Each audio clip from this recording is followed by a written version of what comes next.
परमात्मा ने हम मनुष्यों के जीवन में सुख और दुख दो ऐसी परिस्थितियां स्थायी रूप से दी हैं।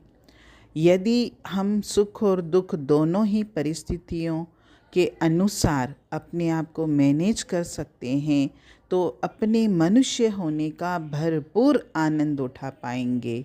क्योंकि कई बार जब जीवन में दुख आता है तो बहुत सारे लोगों को लगता है कि परमात्मा ने हमको मनुष्य क्यों बना दिया, इससे तो पशु ही अच्छे थे, क्योंकि मनुष्य जन्म में भी हमको इतनी तकलीफ़ें हैं तो हमसे अच्छे तो जानवर हैं।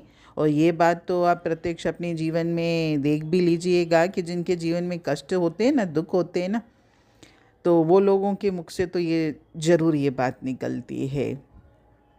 लेकिन वास्तविकता ये है कि इस संसार में ऐसा कोई सुख बना ही नहीं है जो बिना दुख के आए, और ऐसा कोई दुख भी नहीं बना है जिसके पीछे सुख न खड़ा हो। ज्ञान की दृष्टि में एक शब्द बहुत आता है, आसक्ति। और जब भी हम किसी वस्तु, व्यक्ति या परिस्थिति के प्रति आसक्त होते हैं तो सुख और दुख दोनों ही मामले में गड़बड़ा जाते हैं। इसलिए एक बहुत अच्छी बात है और एक बहुत अच्छा और प्यारा शब्द है जो कहा भी जाता है शास्त्रों में, निष्काम भाव, निष्कामता। और इसका अर्थ यही होता है कि जो हम कर रहे हैं उस वक्त हम ये सोचें कि कर हम रहे हैं, करवा कोई और रहा है। निष्कामता जिंदगी को 4 बातों से गुजारेगी। पहली है संभालना, दूसरी है साधना, तीसरी है संवारना और चौथा है स्वीकारना। और जीवन को ऐसे संभालना पड़ता है जैसे कोई स्त्री गर्भावस्था में अपने बच्चे को, अपने आप को संभालती है। और जीवन को ऐसे साधना चाहिए जैसे घड़ी के कांटे में समय साधा जाता है।